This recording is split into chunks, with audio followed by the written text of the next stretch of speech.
Buenos días. Vamos a iniciar.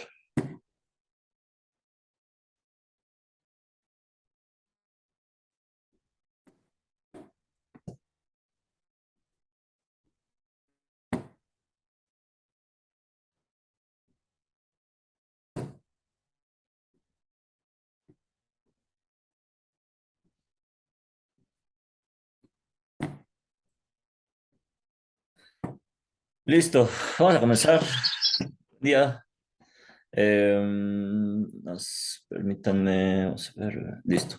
Entonces nos quedamos aquí en la parte de flujo de estranguladores. Ya vimos lo que es el flujo a través del yacimiento, caídas de presión a través del yacimiento, que pues recordemos que o- me- em, medíamos o calculábamos estas caídas de presión con diferentes modelos como lo es Vogel, Jones, Fedkovich, eh, Darcy, Darcy Radial, Back Pressure, entre otros, ¿no? Y luego ya salíamos del yacimiento y de ahí íbamos hacia otra sección, es decir, hacia la tubería de producción, que también es parte del sistema integral de producción.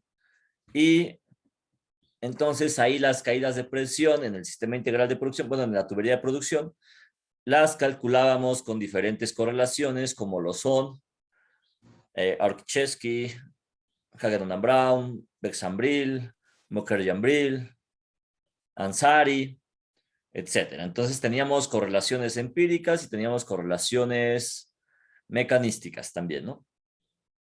Y luego ya que salíamos de la tubería de producción, pues pasábamos por otra sección que es el estrangulador. Ese no lo hemos visto, es lo que vamos a ver hoy.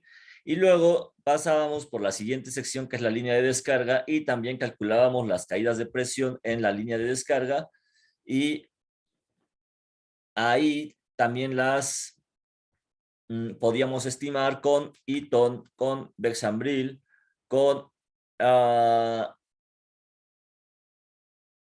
¿cuál otra? Mokar-Yambril. ¿Cuál otra? Se me están yendo varias. Vamos a ver, vamos a ver, vamos a ver. Aquí está. Aquí está, Bexambril, Eaton, Teitel and Dockler. Ok, entre otras, ¿no?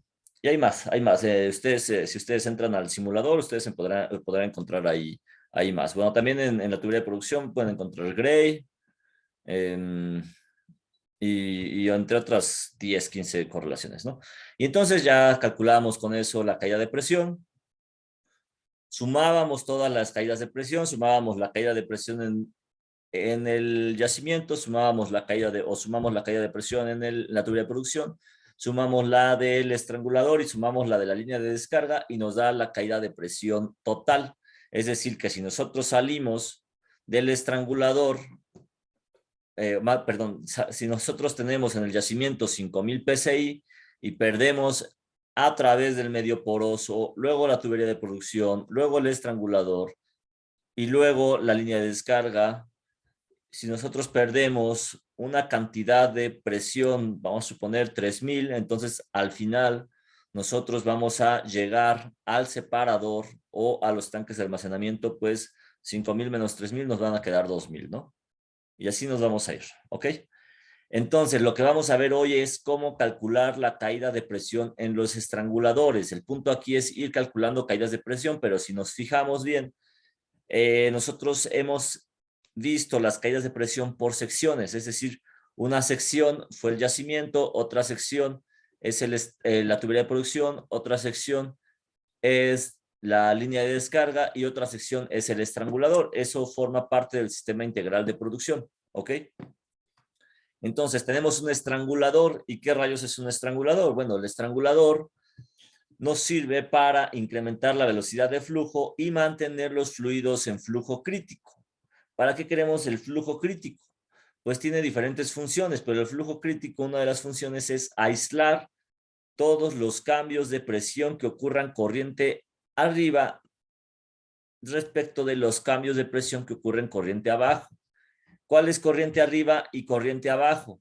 Corriente arriba es todo lo que viene del yacimiento, tubería de producción, hasta llegar a la entrada del estrangulador. Eso es corriente arriba. Y corriente abajo es a la salida del estrangulador. Ahora, el término corriente arriba, pues es un término de mecánica de fluidos. Es decir, que prácticamente es cualquier fluido que venga antes de un elemento, se le va a llamar presión corriente arriba o flujo corriente arriba. Es decir, que si yo pongo aquí mi tubería de producción o línea de descarga, vamos a suponer que esto es una línea de descarga, antes de entrar a la línea de descarga es corriente arriba y a la salida de la línea de descarga es corriente abajo. ¿Por qué hacemos eso? Bueno, pues para tener un parámetro de referencia de lo que es a la entrada y lo que es a la salida. Si ustedes tuvieran un compresor, lo que entra al compresor es corriente arriba y lo que sale del compresor es corriente abajo. Igual una bomba. Si tienen una bomba, lo que entra a la bomba es corriente arriba y lo que sale de la bomba es corriente abajo. En este caso hablamos de un estrangulador y también decimos corriente arriba y corriente abajo. ¿Ok? Listo.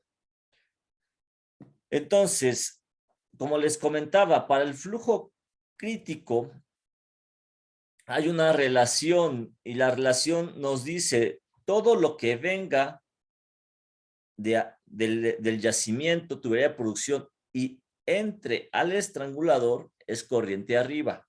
¿Sí? Y a eso lo vamos a llamar pressure wellhead, es decir, presión en cabeza, que va a ser esta parte. ¿Sí? Vamos a ver si se puede con esta cosa.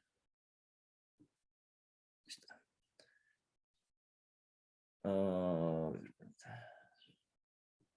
Ahí está. Es decir, todo lo que entre acá es corriente arriba y va a venir desde el yacimiento. Y luego, lo que sale es presión corriente abajo, ¿sí? Pero a esta parte que sale tiene dos nombres, ¿no? O en la literatura lo pueden encontrar como PLD o PE, ¿sí? Es decir, que va a ser la relación entre la presión en la cabeza, es decir, PWH, y arriba en el numerador vamos a tener PE o la presión en la línea de descarga o la presión del separador. ¿Ok? Y esa relación tiene que ser menor a 0.52. Si esa relación es menor a 0.52, nosotros nos vamos a dar cuenta que estamos en flujo crítico. Si la relación no está, está por arriba de 0.52, entonces vamos a estar en flujo subcrítico. ¿Ok? Entonces, ahorita vamos a ver un ejercicio muy sencillo. Aquí. Es decir, tenemos los estranguladores, tenemos diferentes diámetros de estrangulador. Recuerden ustedes que los estranguladores normalmente se miden en 64avos. Es decir, si yo tengo, por ejemplo, un estrangulador de media pulgada, yo le podría decir que tengo un estrangulador de 32 64avos. Si yo tengo un estrangulador, por ejemplo, de 864avos, bueno, lo manejo así y así es como yo lo tendría que solicitar e instalar. 864avos es muy pequeño, pero también existe, sobre todo para gas, ¿no? 1264avos, 1664avos, lo tienen que especificar normalmente. En algunas ocasiones llegarán a encontrar que, bueno, que dice un cuarto, 3/8, un medio, 5/8, pero esos 64avos pues son uno porque el tamaño es muy pequeño y otra porque es más fácil también relacionar los 64avos. Es decir, si yo te digo estrangulador de un cuarto o estrangulador de 3/8, ¿cuál es más grande? ¿El de 3/8 o el de media? ¿No? Entonces, para hacer la conversión rápido, bueno, o la comparación rápida, pues simplemente transformas en 64avos y ya dices, ¿sabes qué? A ver, el de 32 64avos, pues es más grande que el de 24 64avos, ¿no? Entonces, pues eso es más, esa es una de las prácticas en la industria petrolera para manejar el diámetro de los estranguladores, ¿ok? Entonces, luego, ¿cómo consideramos o cómo estimamos el flujo crítico? Entonces aquí dice, para lograr la condición de flujo crítico a través del estrangulador, la presión mínima en la tubería de producción debe ser de 28 kilogramos por centímetro cuadrado. Eso en la cabeza, es decir, 28 kilogramos en la cabeza y 15 kilogramos en la línea de descarga. Si nosotros excedemos esto, es decir, si nosotros en lugar de tener 15, más bien, si nosotros en lugar de tener estos 28 tuviéramos menos presión en cabeza, pues entonces ya no estaríamos cumpliendo esta relación. ¿Estamos de acuerdo? ¿Ok? Vamos a quitar esta cosa. Listo, entonces, ¿cuál de estos estranguladores, es decir, el de 1/4 que está acá, tiene una presión en cabeza de 100 kilogramos por centímetro cuadrado? El de 3/8 tiene 82, el de 1/2 o el de media pulgada tiene 49 kilogramos por centímetro cuadrado y el de 5/8 tiene 33.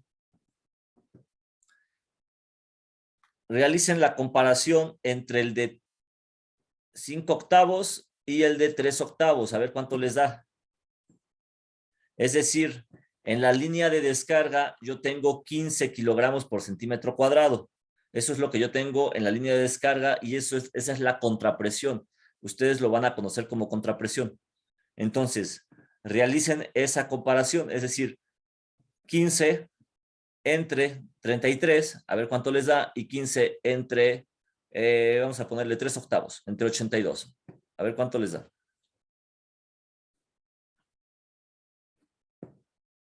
¿Cuánto les da el de 15 entre 82?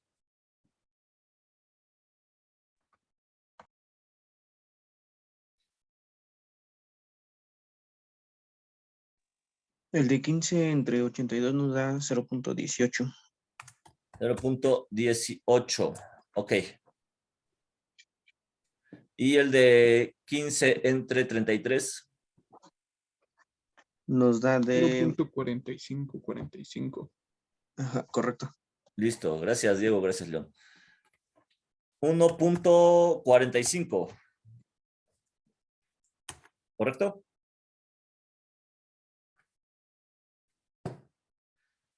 Entonces, observemos esto.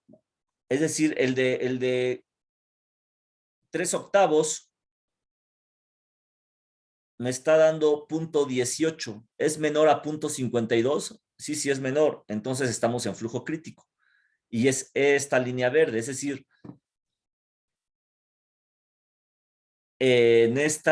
con este estrangulador estaríamos en flujo crítico. Pero si nosotros ampliamos el diámetro de estrangulador, observemos cómo tenemos mayor gasto de aceite. Eso es un hecho, ¿no? Tenemos 1000 barriles y para el gasto de gas tenemos 1.1 millones de pies cúbicos. Listo. Pero, ¿qué está ocurriendo con el flujo crítico? Pues no lo estamos alcanzando. ¿Por qué? Porque estamos en 1.45. Y hay que recordar la relación que nos está diciendo aquí, que la presión en la línea de descarga o la contrapresión, que es esta misma, sobre la presión en cabeza debe ser menor que 0.52. Si no es menor que 0.52, entonces estamos en flujo subcrítico. ¿Sí? Y es lo que está ocurriendo con este estrangulador tan grande. Es decir, que vamos a estar limitados. No podemos ampliarlo tanto, aunque nos va a dar mayor gasto, pero entonces ya no estamos optimizando el pozo. Ya estaríamos pues presentando prácticamente una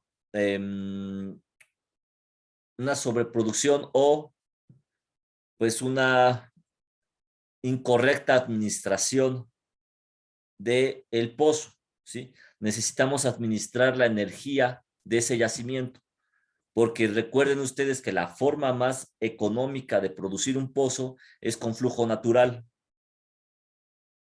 Porque si nosotros le metemos algún sistema artificial, algún método de recuperación secundario mejorada, incrementan los costos operativos, incrementan las inversiones.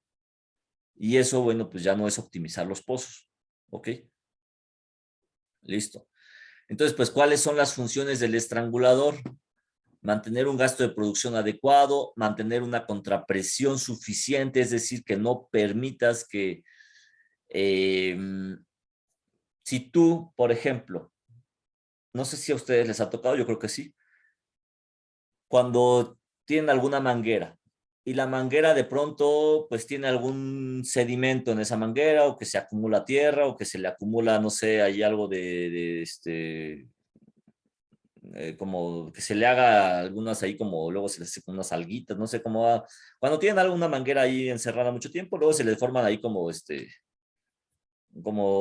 pequeñas como alguitas, ¿no? No sé cómo llamarlo.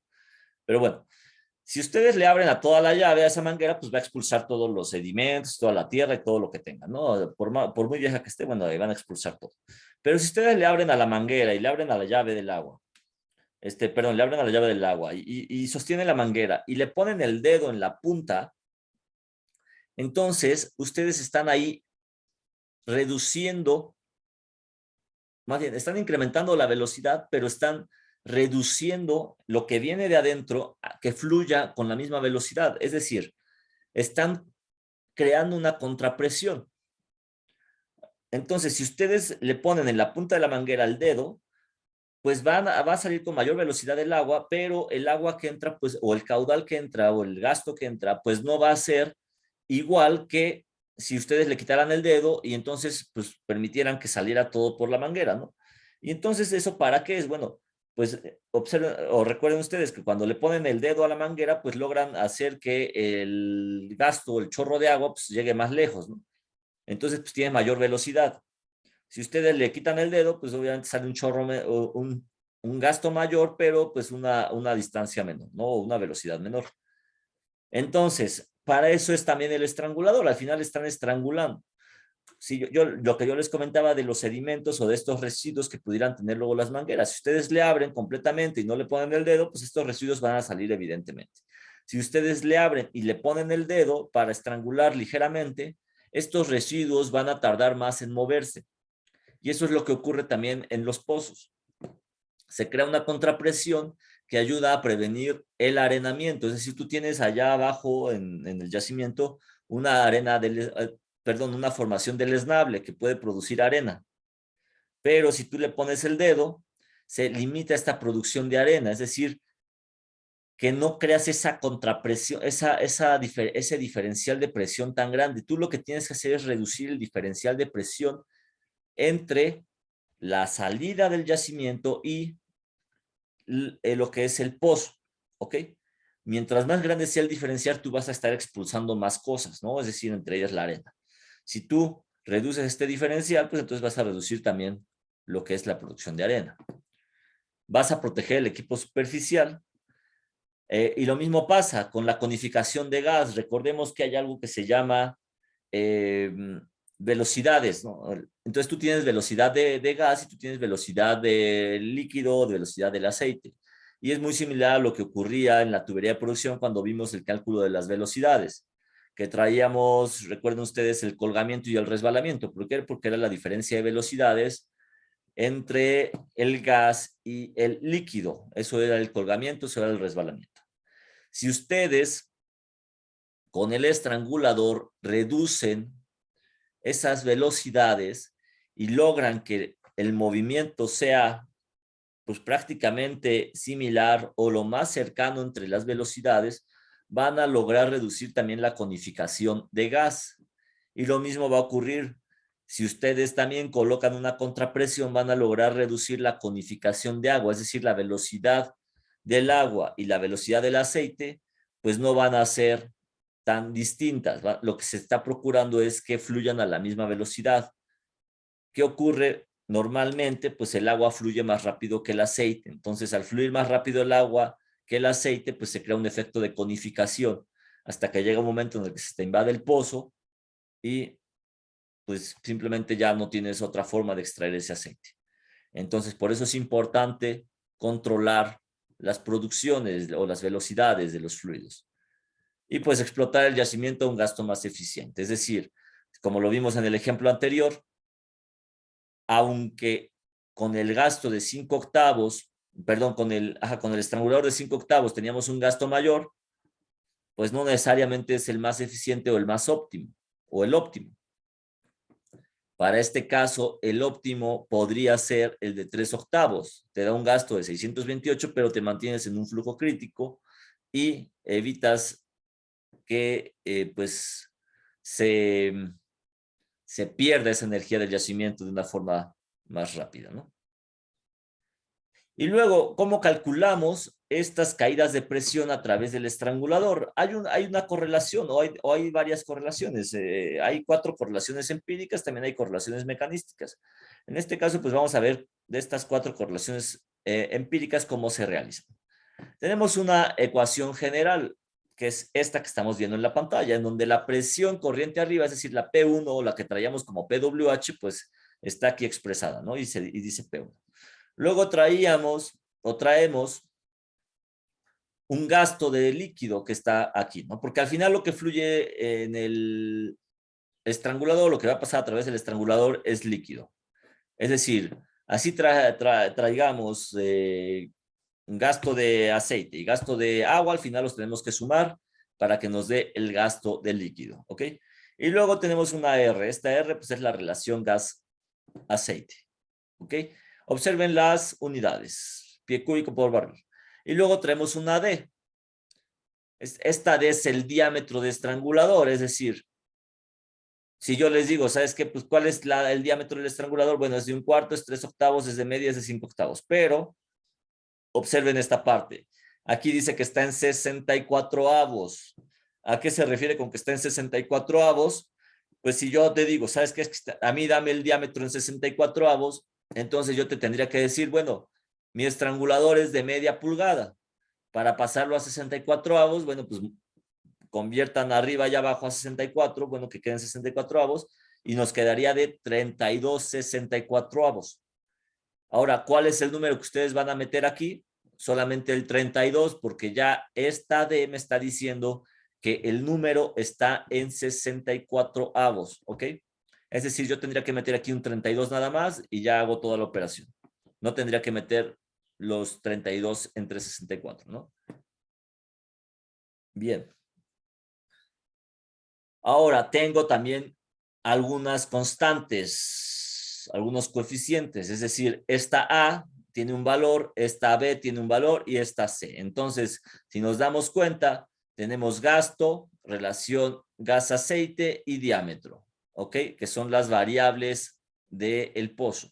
Y luego tengo las constantes que son la A, la B y la C. ¿De dónde salen esas constantes? Pues son parte de las correlaciones que vamos a estar manejando. La correlación de Gilbert, la correlación de Ross, Baxendale y Aikon. ¿Ok? Entonces, por ejemplo, para Gilbert, la A vale 10, la B vale 0.54 y la C vale 0.89. ¿Ok? Entonces, copien esta parte, por favor. Esta forma general.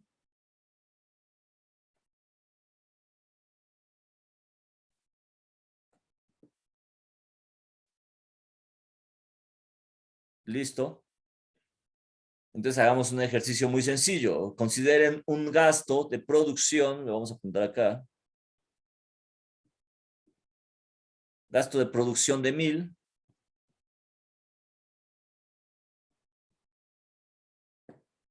Una relación gas-aceite de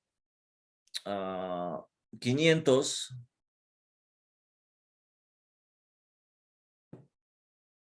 Y un diámetro de estrangulador de 32. 32/64avos. ¿Listo? Ahora, ya que tienen estos datos, aquí están. calculen la presión corriente arriba con la correlación de Gilbert, por favor. Aquí está Gilbert. A ver cuánto les da. Es decir, P1.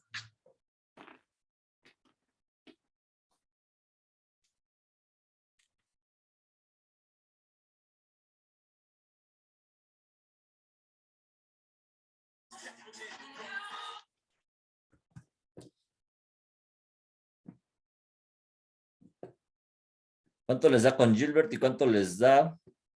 Bueno, primero con Gilbert.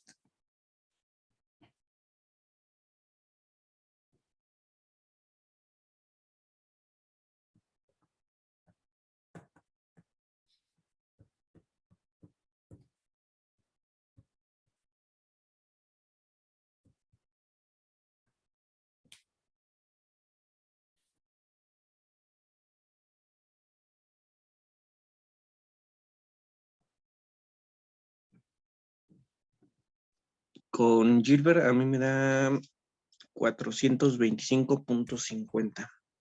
425.50 kilogramos por centímetro cuadrado. Muchas gracias, León.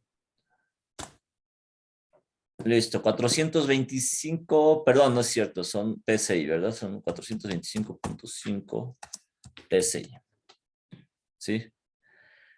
Y ahora, supongan que tienen en la línea de descarga o supongan que tienen una contrapresión de 200 PSI, es decir, PE igual a 200 PSI.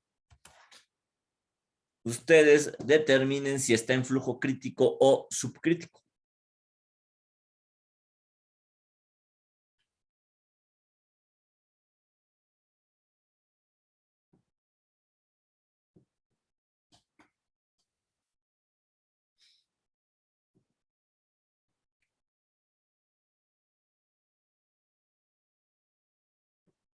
¿Qué es lo que tienen que hacer? Pues dividir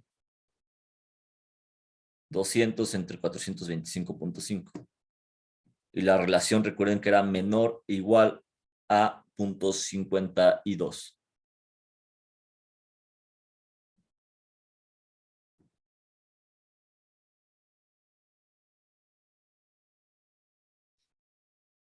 Nos da de 0.47. Entonces,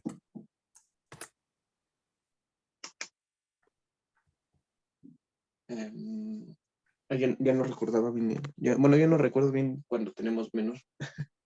¿Qué? Recuerda que es la relación es esta, ¿no? Vamos a verlo nuevamente. Esta es la relación. Entonces, ¿está en flujo crítico o subcrítico?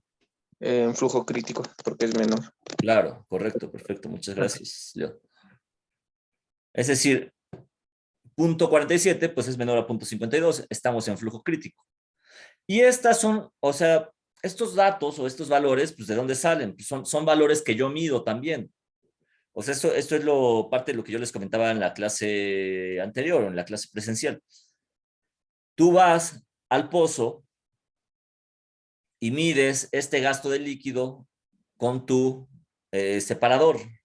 Mides esta relación de aceite porque también, gas-aceite, porque también mediste ya el gasto de gas con el separador y también es un dato medido. Este diámetro de estrangulador también es un dato que tú puedes verificar porque es algo físico, es algo que tienes en la superficie, ¿sí? Y la presión que también tienes, la PE, pues esto también es algo que tú puedes medir. ¿Por qué? Porque estás en superficie. Todo lo que tú tengas en superficie lo puedes medir.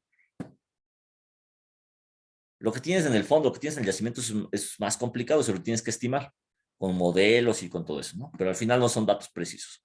Estos sí son datos que tú puedes cuantificar, que tú puedes medir.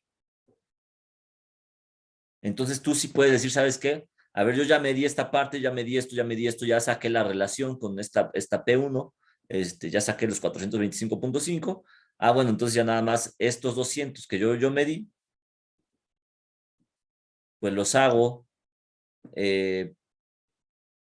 PE entre PWH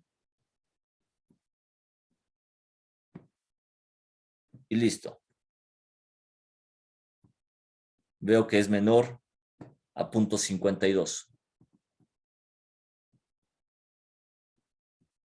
Ahí está, 0.52. ¿Cuánto da? Pues 0.47. Entonces estamos en flujo crítico. Que si está optimizado o no está optimizado, bueno, al menos es mejor tenerlo en flujo crítico que subcrítico. Para ver si está optimizado o no está optimizado, bueno, tendríamos que irnos ya a hacer un análisis nodal como el que les voy a dejar de tarea, o bueno, ahorita que están resolviendo el ejercicio, que ya deberían de estarlo resolviendo, si no lo han resuelto, pues entonces les recomiendo que lo empiecen a hacer para que no se les complique después. Pero ese ejercicio que les dejé, que viene en YouTube, ahí van a poder entender cómo son estos diámetros de estrangulador y cómo seleccionarlos y cómo decir, ¿sabes qué? Si está optimizado o no está optimizado. Porque yo podría estar en flujo crítico, pero podría tener instalado ya sea un estrangulador de 3/8 o un estrangulador de media pulgada. Y no necesariamente tiene que estar optimizado. Es decir, no por estar en flujo crítico estás optimizando el pozo. Si yo le pusiera el de media pulgada, en este caso que está aquí, tendría un estrangulador muy grande. Y observen la caída de presión, es bastante grande. O sea, cómo se está cargando la curva hacia abajo. Cuando esta curva se carga hacia abajo, están incrementando los efectos de colgamiento. Cuando la curva está más hacia arriba, está incrementando el efecto de fricción. ¿Cuál es el óptimo? Bueno, pues hay que ver cuál es la caída de presión. En este caso, yo me iría por el de 3/8. ¿Por qué? Porque el de media pulgada está incrementando mucho el colgamiento. ¿Por qué incrementa el colgamiento? Bueno, pues porque estás incrementando también el área de flujo. Y también hay un cambio en las velocidades de los fluidos, es decir, en la velocidad del gas y la velocidad del líquido. Y si empiezas a incrementar estos cambios en las velocidades, pues el gas empieza a ir más rápido que el líquido y eso también hace que se incremente el efecto de colgamiento. ¿Sí? Entonces, no necesariamente por estar en flujo crítico, pues vas a estar optimizando el pozo. Si tú le pones el de 1/4, pues también estás incrementando el efecto de fricción y estás ahogando también tu pozo. Es decir, no puedes ni tenerlo ni muy cerrado ni tampoco muy abierto. Tienes por eso que escoger el diámetro más apropiado para evitar mucha caída de presión por fricción o una alta caída de presión por efecto de colgamiento. ¿Ok? Listo. Ya, este es otro ejemplo. Este es un ejemplo, este también se hace con Gilbert, pero bueno, es similar al que nosotros ya resolvimos.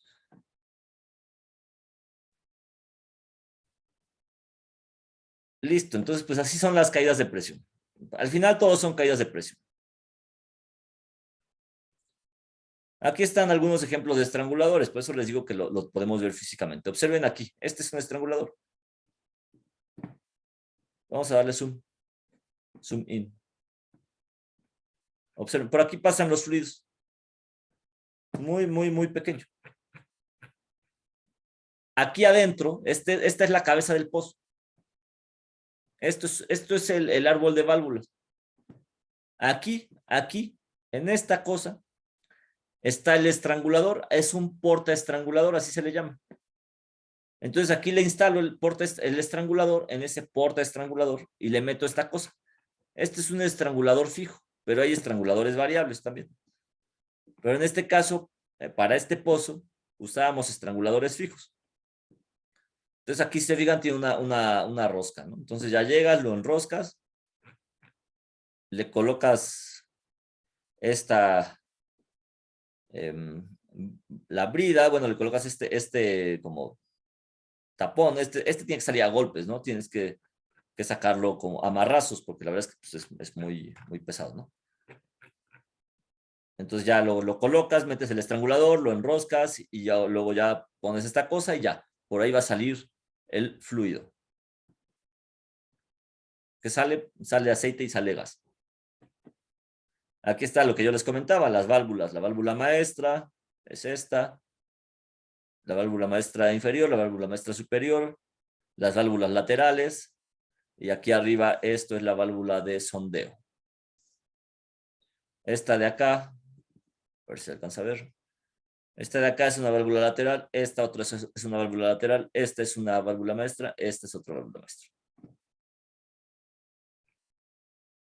Y esta es la válvula de sondeo. Por acá arriba es en donde yo voy a meter la línea, bueno, la línea de acero con el sensor y va a entrar acá. Hasta el fondo. ¿Ok? Y bueno, con eso estaríamos terminando lo que es el flujo a través de estranguladores. ¿Cuáles son las aplicaciones del análisis nodal? Bueno, pues tiene múltiples aplicaciones. Y muchísimas. Sirve para el diseño de aparejos de producción, lo que ya les había dicho, el diseño de sistemas artificiales, evaluar el tipo de flujo que vamos a tener, para el diseño de estimulaciones, diseño de disparos, para realizar pronósticos de producción, para la selección de terminaciones de pozos, optimizar el sistema, diseño de líneas de flujo en superficie, análisis de redes, optimización también de equipo de superficie. Es decir, tiene múltiples aplicaciones, no es algo inventado, no es algo que aquí sea algo extraordinario, tampoco es el hilo negro, es una metodología que se aplica y ya viene desde algunos años atrás, pues habrá empezado como los 70, los 80. Entonces, pues no es algo novedoso, ¿no? Aquí lo importante es saber aplicarlo y saber hacerlo. Es saber aplicar esta metodología, ¿sí? O saber entenderlo. No es que estemos nosotros descubriendo el hilo negro y ni que estemos creando ingeniería en la aplicación de la metodología. Lo que vamos a aplicar es nosotros la ingeniería para poder realizar el análisis nodal apropiado, correcto y la correcta evaluación del pozo. Eso sí es la ingeniería aplicada. Sí.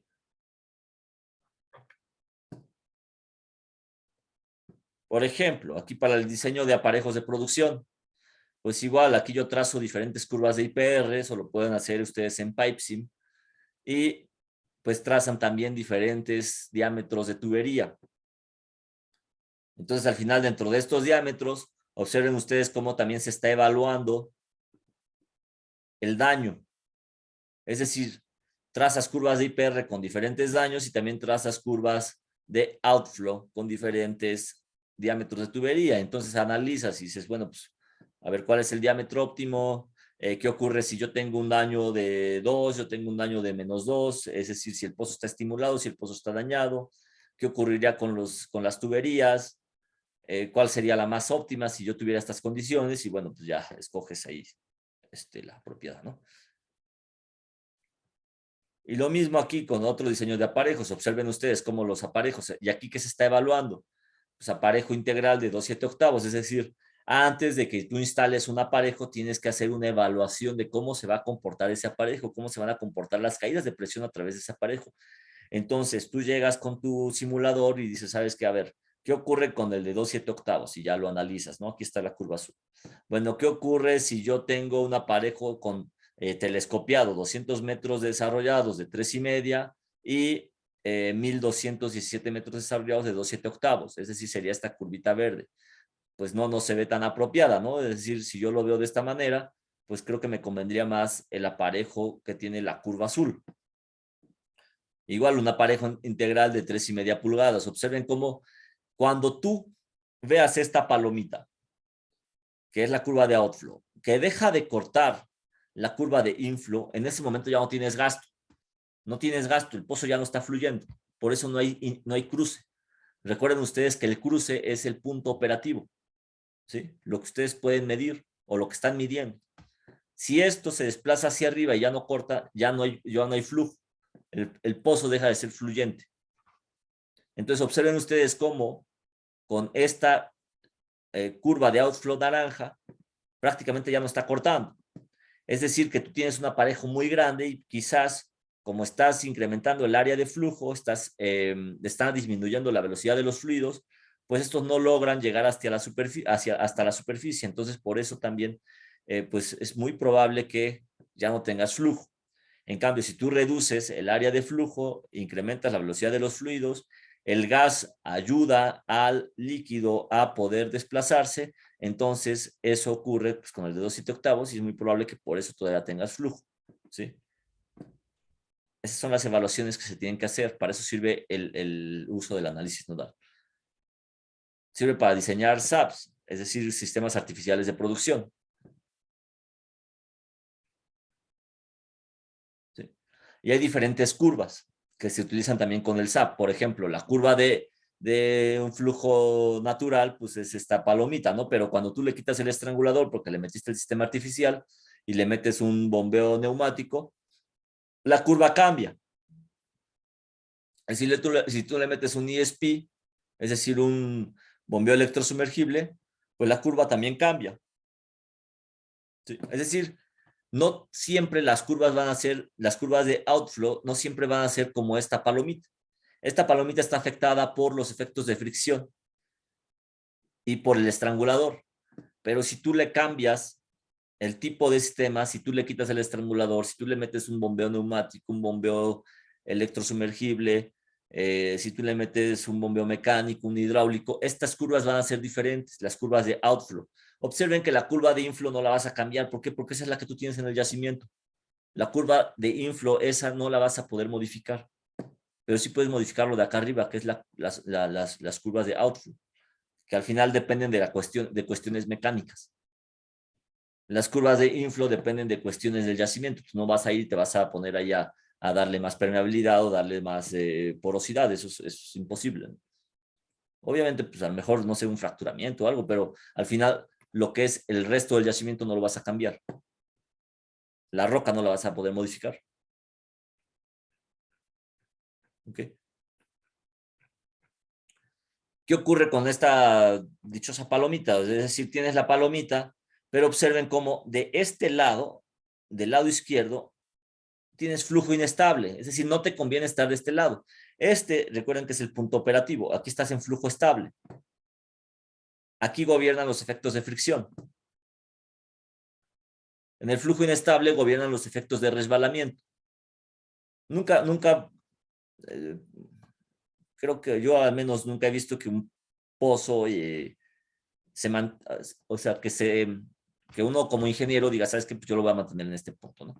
De repente hay quien se le ocurre, pero no es lo óptimo. Es decir, lo óptimo es estar aquí del flujo estable. Cuando a veces hay veces que cuando cruzan, hay veces en las que ya se van a encontrar ustedes pozos en las que ocurra esto. Hay doble cruce. ¿Y por qué ocurre eso? Muchas veces la cuestión mecánica pues ya no ayuda mucho. ¿Por qué? Porque el pozo ya declinó, la presión del pozo ya empezó a caer y hay un doble cruce, porque esta palomita se va a ir desplazando. ¿Cómo se va a ir desplazando? Bueno, en la medida que tú vayas agotando la energía del yacimiento, ya va a ser más difícil para el yacimiento llevar los fluidos del fondo a la superficie. Va a haber más caídas de presión, va a haber más efectos de colgamiento, más efectos de resbalamiento y esta palomita se va a ir moviendo. Entonces va a llegar un punto en el que la palomita pues ya no va a cortar, ¿no? Así se va a ver. Eso ocurre cuando ya no hay flujo natural. Pero antes de que ocurra esto de cesar el flujo natural, vamos a ver esta parte, en donde hay un doble cruce. Aquí es en donde ya tienes flujo inestable. ¿Por qué? Porque tienes doble cruce, es decir, el pozo está cabeceando, es decir, el pozo te está aportando dos flujos. Esto ya es difícil de cuantificar, difícil de medir y difícil de optimizar. Sin embargo, tú puedes cambiar también los diámetros de estrangulador y puedes hacer que esta paloma que ya se vino hacia arriba, vamos a suponer que le cambias el estrangulador, le reduces el estrangulador, reduces las velocidades de los fluidos, cambias el patrón de flujo y entonces logras hacer que esta palomita baje un poco y eliminas el flujo inestable. Es decir, tú puedes estar optimizando los pozos. A eso me refiero cuando se llama optimización. ¿Sí? Lo apropiado, lo ideal es no tener estos cruces, este doble cruce. Y créanme que cuando estás ajustando un pozo en tu modelo de análisis nodal, cuando estás usando tu simulador, ya sea Prosper, Pipes, Olga, lo que sea, optimizar este tipo de pozos es bastante complicado y modelarlos es aún más, porque tú llegas con tu separador y mides un gasto y te da en una hora, digamos, vamos a suponer, a las 8 de la mañana te da 100 barriles. Y entonces lo mides a las 9 de la mañana y te da 250 barriles. Y luego vienes otra vez a las 10 de la mañana, vuelves a tomar la medición y ahora te da 80 barriles. Y entonces dentro de una hora más lo vuelves a medir y ahora ya te da 200 barriles, es decir, está inestable. Te da mediciones ya que están brincando, que es decir, mediciones que vienen así, de repente te da un pico, otro pico, te da otro pico, y así se va, ¿sí? Son mediciones inestables, el pozo está inestable, el pozo está bacheando, está cabeceando. Hay que optimizarlo y pues, muchas veces se puede hacer con un estrangulador, en otras ocasiones pues, el pozo simplemente ya está muriendo. Lo que sigue pues es meterle un sistema artificial. Entonces, en algún momento cuando lleguen a estar en producción o en yacimientos, no les digo perfo porque perfo pues no ven tanto la parte de producción, pero van a llegar a encontrar estas situaciones. Y ahí se van a dar cuenta y van a decir, ah, bueno, está inestable, entonces, pues, ¿por qué, no? Y ya tendrían que hacer ahí su análisis para identificar por qué está inestable, ¿ok?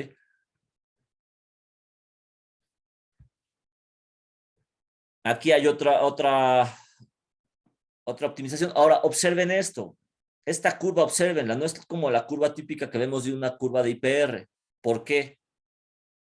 Porque este análisis es con el nodo solución en la cabeza. No es el análisis con el nodo solución en fondo. Si el análisis fuera con el nodo solución en fondo, entonces la curva sí sería como una IPR, sería esto así. Pum.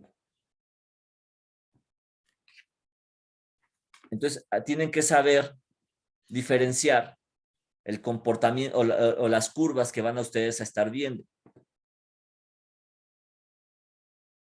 Y esta, bueno, pues es la curva de outflow, pero esta curva de outflow, pues recuerden que si ustedes colocan el nodo solución en la cabeza, entonces la curva de outflow va a estar formada por la línea de descarga y el separador.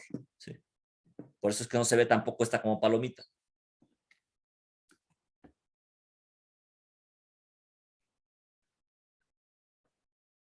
Observen ustedes, nodo de PWH, ¿no? Nodo solución en cabeza. Lo mismo. Aquí se están evaluando dos líneas de descarga. Y aquí mismo lo dice, Vertical and IPR Performance. Quiere decir que estás evaluando yacimiento, que es esto, el IPR, y la tubería de producción, que es el vertical. Aquí sí está el nodo solución en fondo. Observen cómo cambia la IPR. Más bien, no cambia la IPR, cambia la curva de inflow. Y ahora sí, la inflow está formada por una IPR. Y se están evaluando dos diámetros de TP. Observen aquí. Es más, simplemente observen en dónde inicia la curva de inflow para este caso y para este caso. Si la curva de inflow no está iniciando desde este punto, ustedes empezarán a notar que pues ya no se trata de una curva de IPR. La curva de IPR siempre tiene que iniciar en el cruce con la presión de fondo fluyente. ¿Ok? Pues aquí es el efecto. Es decir, aquí están haciendo el análisis. Primero se selecciona el nodo solución en fondo y se analiza los diámetros y luego haces la selección del nodo solución en cabeza y se analizan los diámetros. Curva de inflow, curva de outflow. Y con eso ya determinas cuál es el más óptimo. Aquí son diferentes diámetros de TP, también se están analizando y está viendo cuál es el más óptimo. Observen cómo mientras más incrementa el diámetro de la tubería, cómo se va cargando hacia el lado derecho, es decir, que se va incrementando el efecto de colgamiento.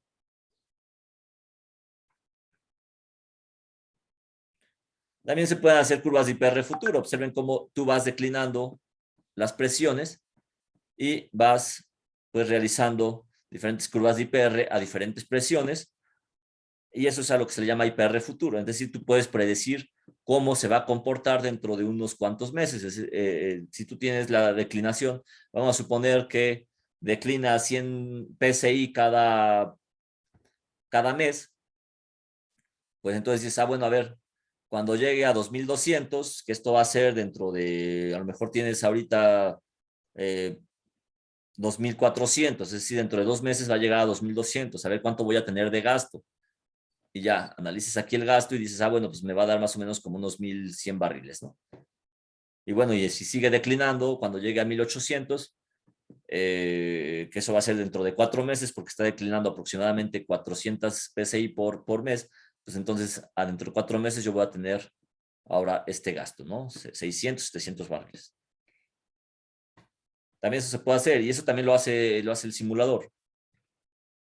Te ayuda a hacer esos análisis. Ahí es en donde entra ese criterio, esa ingeniería. Análisis de eficiencias de flujo. Y bueno, aquí hay un ejercicio, este viene en la serie, pero este no lo vamos a hacer. Ahorita lo vamos a hacer para la serie. ¿Hasta aquí alguna duda, alguna pregunta?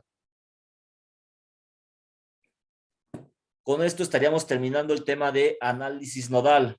Es decir, vamos bastante bien en el temario. Este era uno de los temas más extensos, pues ya lo terminamos. Sigue curvas de declinación y después seguiría el de registros de producción. Ese pues, es más rápido. Curvas de declinación también no es tan tardado el tema. Entonces, pues vamos bastante bien con el temario. Extendieron el semestre, pero pues al final nosotros íbamos a terminar en tiempo y forma el semestre. Entonces, bueno, pues vamos a lograr tener algunos días más con esta extensión del semestre. Si logramos terminar antes, pues mejor, porque así les va a quedar tiempo para que puedan estudiar para sus otras materias, ¿no? Entonces, no sé si hay alguna duda adicional, alguna pregunta. Si no hay más dudas y más preguntas, adelante, León. No, iba a comentar que no, ninguna duda. Vale, entonces, si no hay más dudas, hasta aquí le vamos a dejar. Muchas gracias por su atención. Nos vemos el próximo lunes. Perdón, el próximo miércoles, la próxima clase. Buen día. Hasta luego, bye. Hasta luego, profe.